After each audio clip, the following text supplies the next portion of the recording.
Hey, my name is TJ. I'm a person in long-term recovery. For me, that means I haven't had a drink or a drug since August 9th, 2016. I'm here hosting the Recovery Matters podcast with a very special guest today. You have a very interesting story because you have a rare condition called ABS. You want to tell us a little bit about that? Yes. So ABS is Auto-Brewery Syndrome.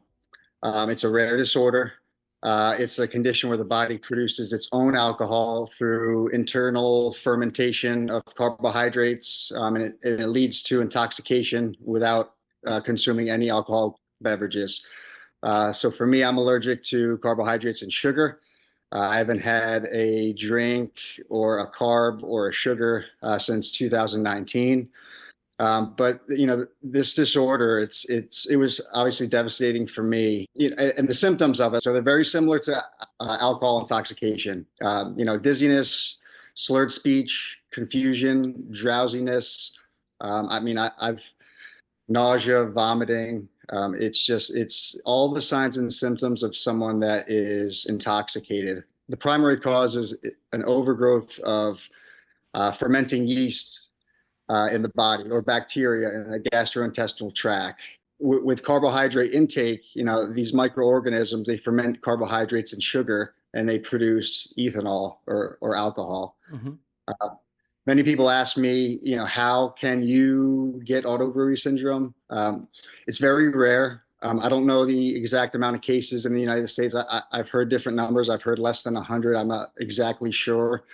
But antibiotic use, which I believe is the case for me, diabetes, those are all risk factors. But it's just, obviously an incredibly devastating disorder. I lived, for years, I believe, with it, unsuspecting. Spreading awareness is important for me. And again, I appreciate this platform.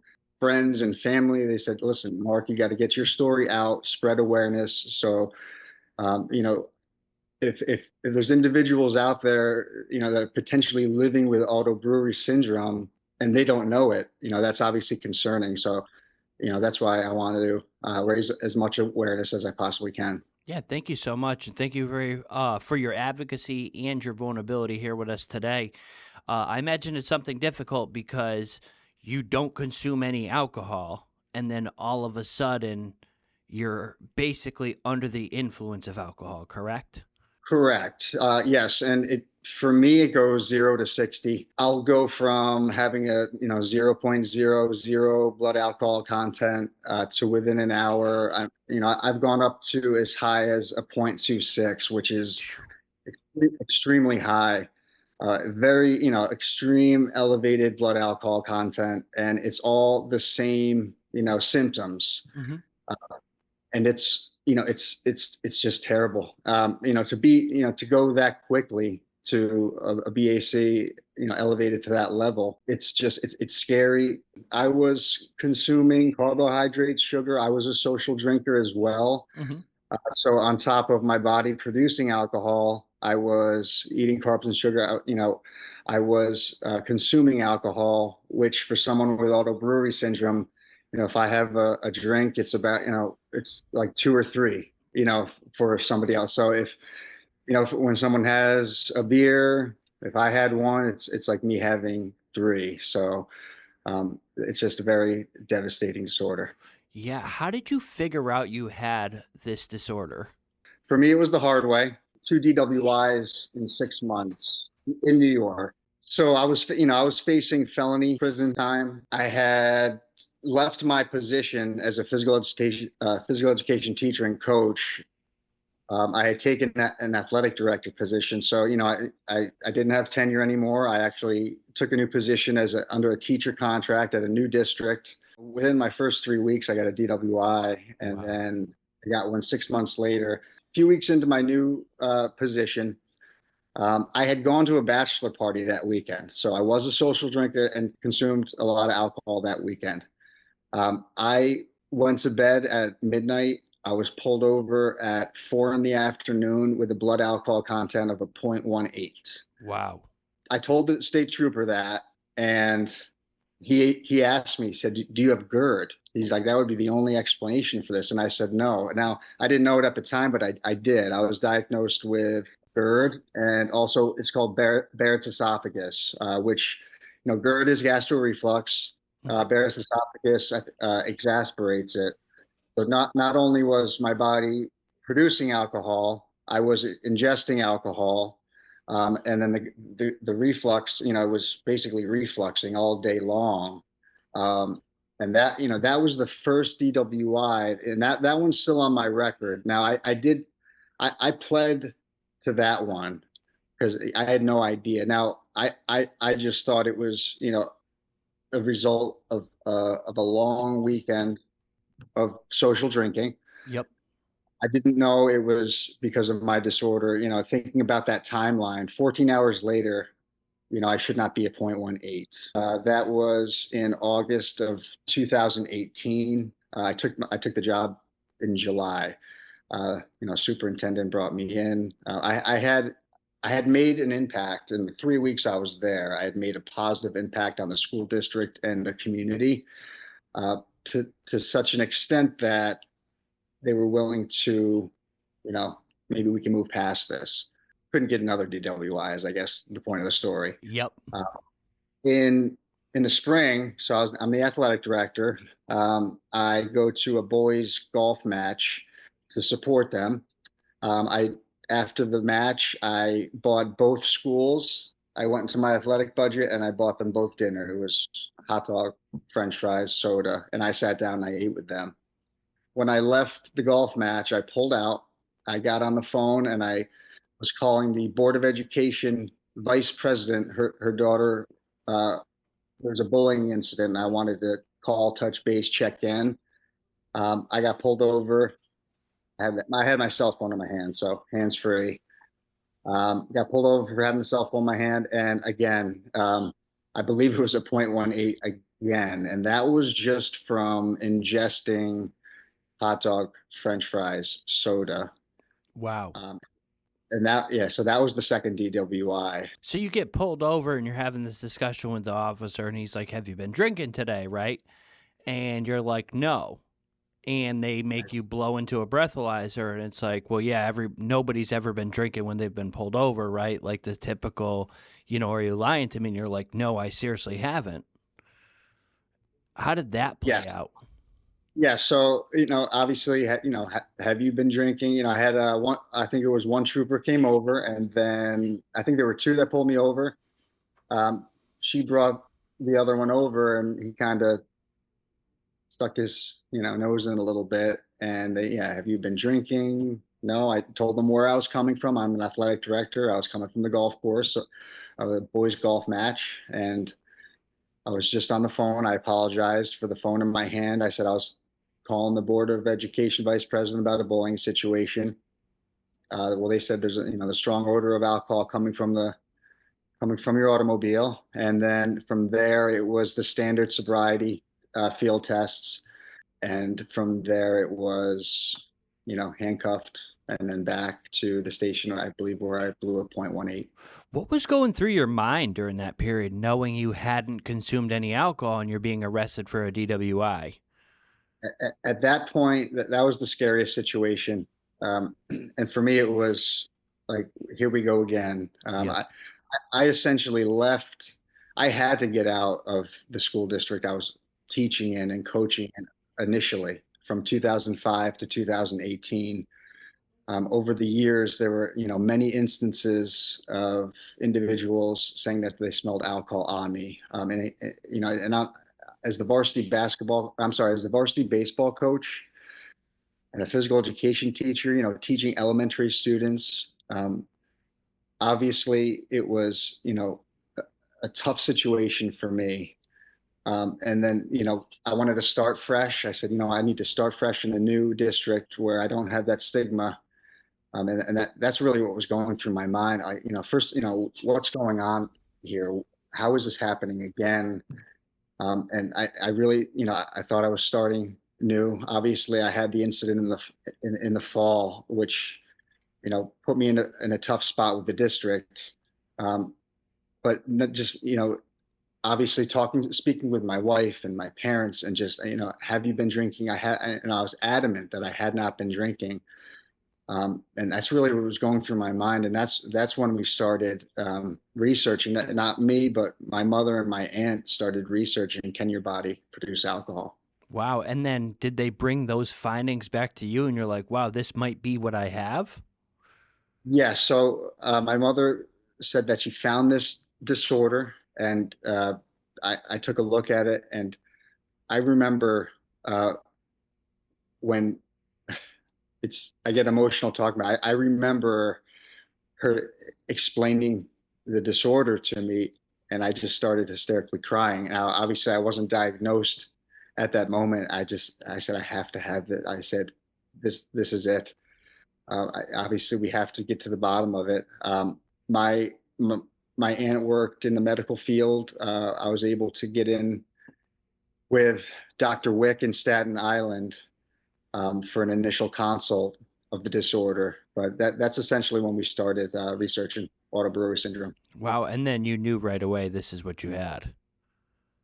I suspected. I was hoping. I wanted Mhm. an answer. And from there, I went to, so my aunt, like I said, worked at NYU Medical Center in New York City Mhm. uh, in the medical field. Both my parents were in the medical field. My aunt and uncle. So she told my mother, I want to bring him to the appointment. Um, and if he does not have this disorder, he needs to go to rehab.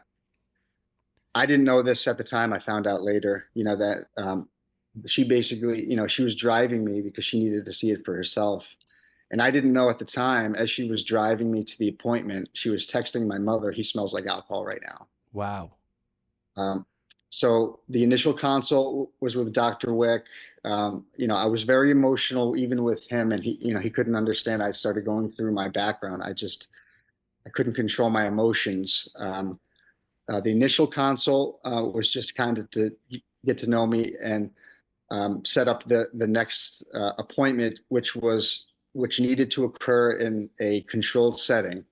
It's called the glucose challenge test, and it was now my aunt, her husband, my uncle. He also wanted to see this for himself, so he's the one that drove me to the hospital. He waited with me in the waiting room. I'm sorry, in my hospital room.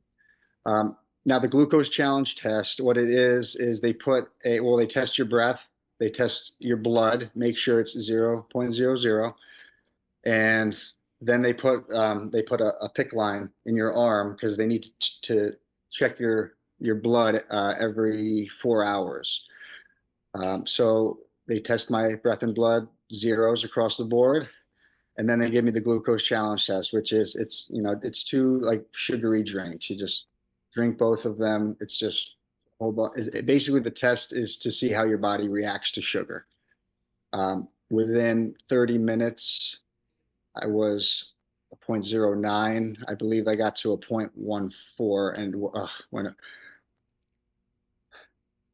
I'm sorry, You're good. when I saw that, when I when he came in and Dr. Wick, he was, he was just shaking his head. He said, "You have auto-brewery syndrome." He said that I, and then it was just flood of emotions, and just I was hysterical. Um, my uncle couldn't believe it, um, and from there it was texting my wife and texting my parents and just texting her parents. For years it wasn't just alcohol being smelled on me, in the educational setting, which is difficult enough. It was at family gatherings. It was family gatherings where no alcohol was served, Yep. where I would become intoxicated. And what's the only answer?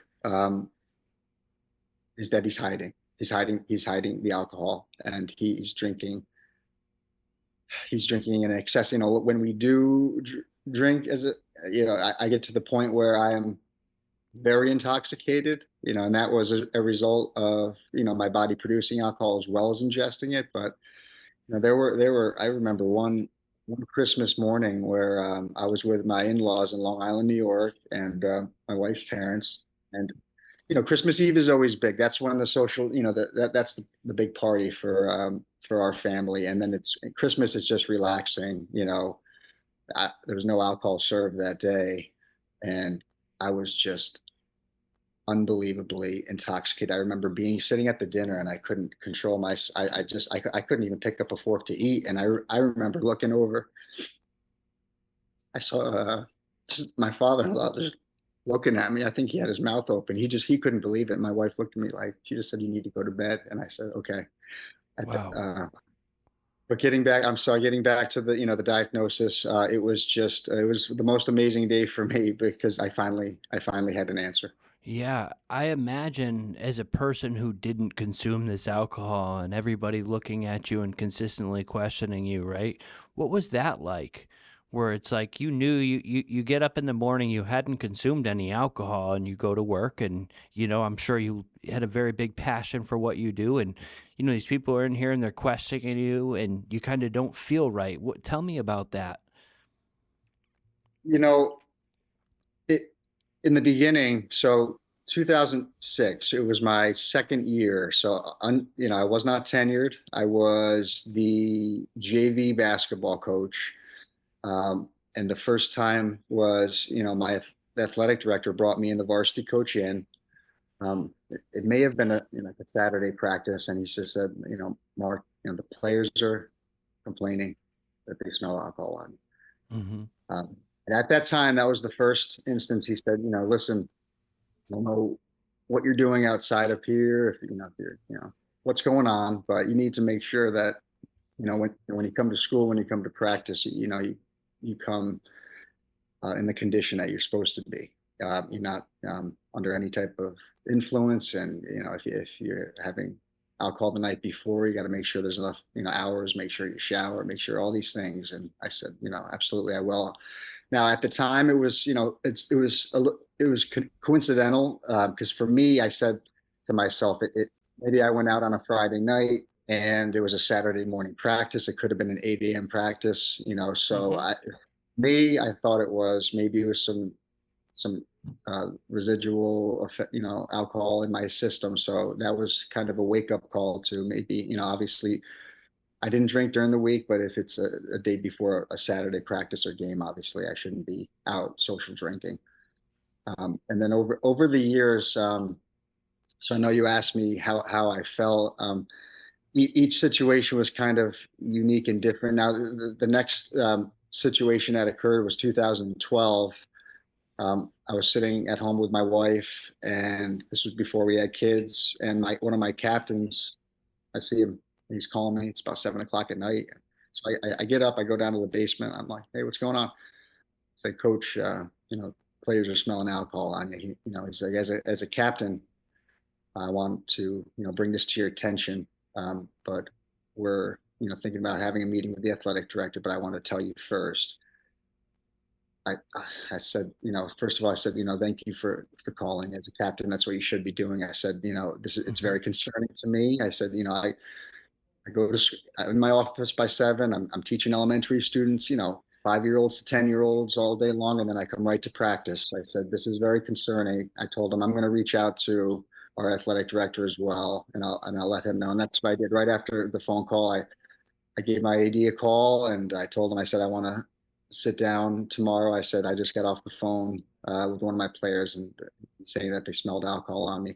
Now, at this time, it was a different athletic director, but I can only assume that information is going to be passed from one athletic director to the next. The former athletic director moved up to vice principal of the high school, so we were still in the high school. That was 2012. We did have a meeting, but I just didn't understand it. For me, I thought it was just overexhaustion, just long days, and then as I had newborns at home, just being up during the night, I just thought it was overexhaustion. Now I know what to look for. If I feel off at all, I have a breathalyzer that I carry with me all the time. Actually, I have two. I've I have a handheld, and I also have one connected to my car keys. It's a tiny one. Yep. But now I know what to look for. If I feel off at all, um, I will, I blow all day long. When I get up in the morning, I blow into the blower. After I eat, I blow. Before I drive, I blow. So I am using that um, all day long. Just recently, as a few weeks ago, and they call them flares in our auto brewery support group. Anytime your blood alcohol content is elevated, we call it a flare. My son was eating a sugar cookie a few weeks ago, and he drank out of my water bottle. Now my both my kids, they know not to drink out of my water. We shouldn't be sharing water anyway. But he wasn't paying attention. We both have Awalas. Mine's black, his is white, but he drank out of mine, and there's a little piece of cookie must have been stuck there. A little while later, I drank out of it, and as soon as I drank, I I could feel it and taste it. I'm like, oh boy. I didn't say anything to my wife, but I got up the next day and I blew. I was a .09, and this was a few weeks ago. So, Wow. I, it's a process. It doesn't happen often now. I have it for the most part under control, but obviously from the story I just told, you could see, obviously I'm not out of the woods yet. So, having gained a little bit more knowledge about ABS, auto brewery syndrome, did they say anything about being hereditary or how you develop this disorder? So I asked that question pretty early on in the process when I was diagnosed. My biggest fear is my children. You Hmm. know, get emotional because I would, I don't know if I'd ever forgive myself. I mean, obviously I would. I know it's not my fault, but if one of my children were diagnosed with this, I mean, obviously we would know how to manage it, but getting back to your question, um, I haven't got that in. I haven't had a definitive answer on that, if it is hereditary. And I'm going to touch on something right now that I haven't told many people in my life, is that my mother was an alcoholic. Um, she, my childhood was difficult. Hmm.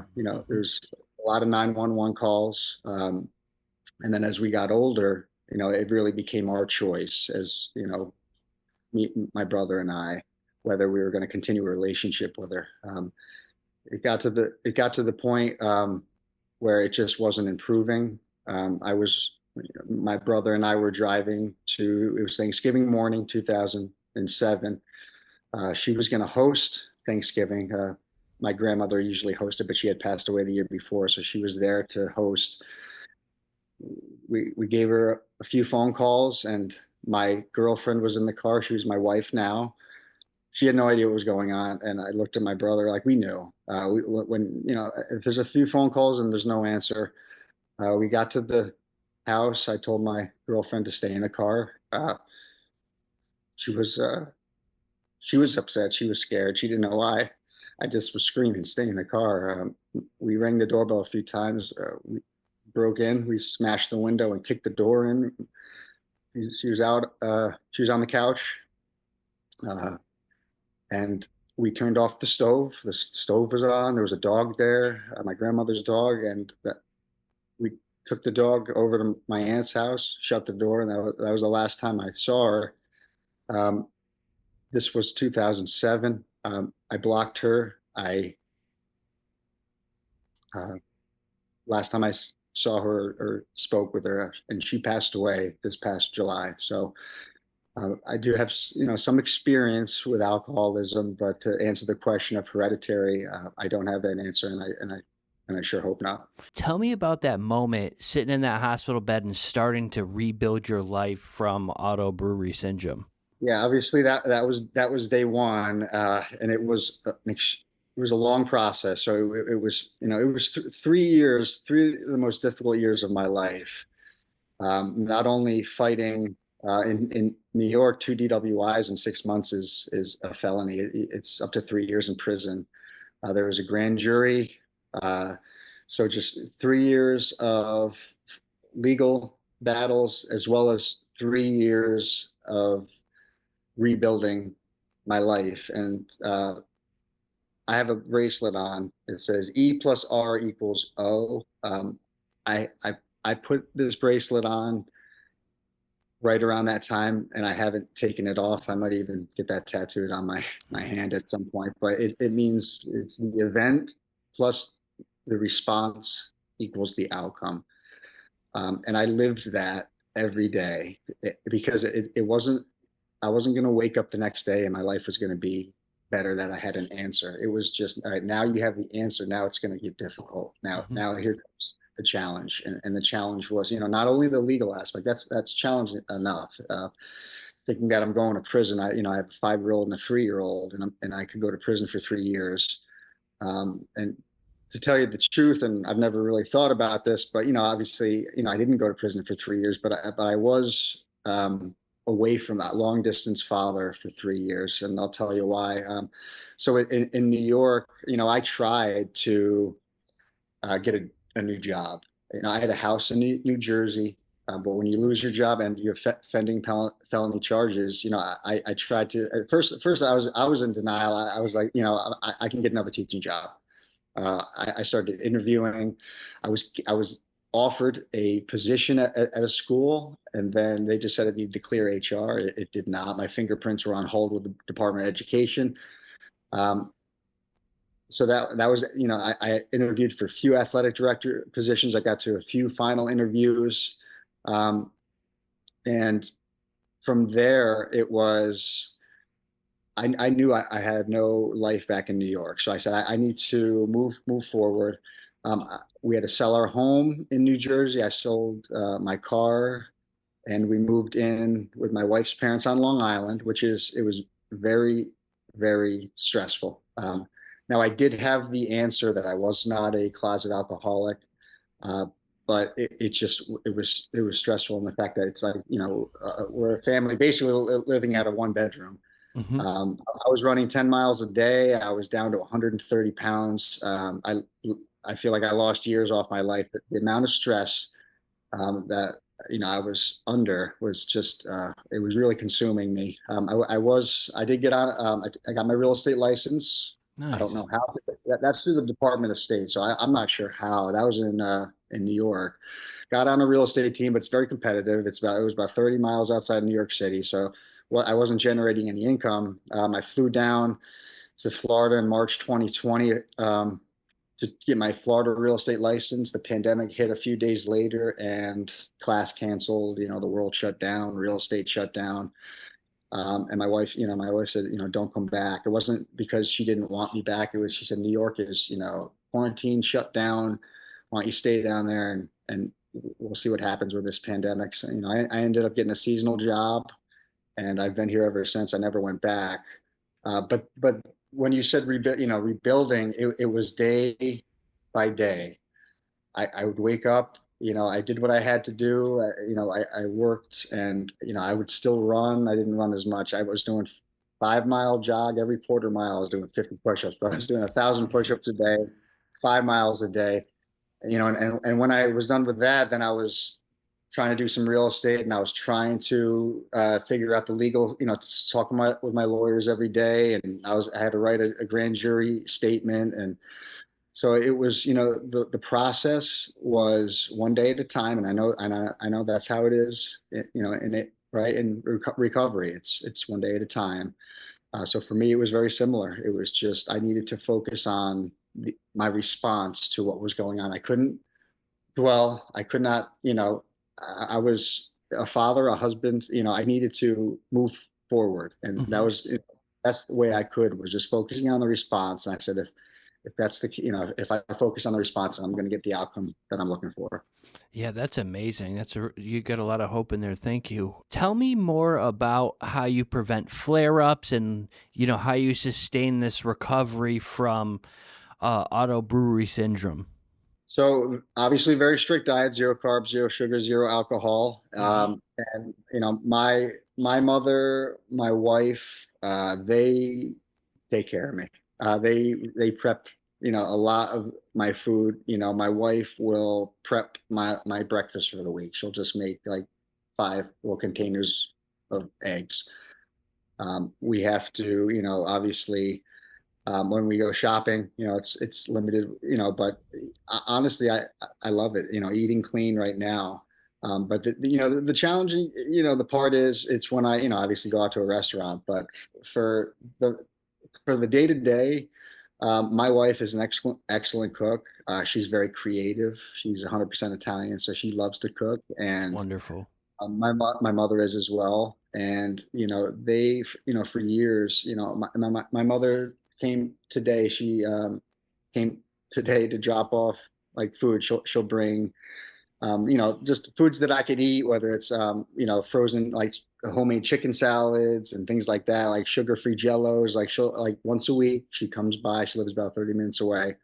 Um, but we will prep my breakfast and my lunch. We will prep, or not we, but my wife will. I can't take credit for it. She will prep for the week, and each night is different. She makes just amazing different meals, very creative, and it's it is a process. But I mean, when I go out to eat, in the beginning I was trying to have the restaurants modify, could you do this, could you do that, some could, some couldn't, and then right now it's New York strip, medium rare, green beans or asparagus. So there's some foods that I have a nutritionist, I have a gastroenterologist, and an infectious disease doctor, but my nutritionist, he did introduce me to some, it's called a FODMAP. So there's low FODMAPs and high FODMAPs. So it's the amount of carbs. So obviously fruits and vegetables have carbs. Yep. So, he wanted me to introduce grapes and blueberries and raspberries and blackberries, which I have, and I haven't had any issues. And then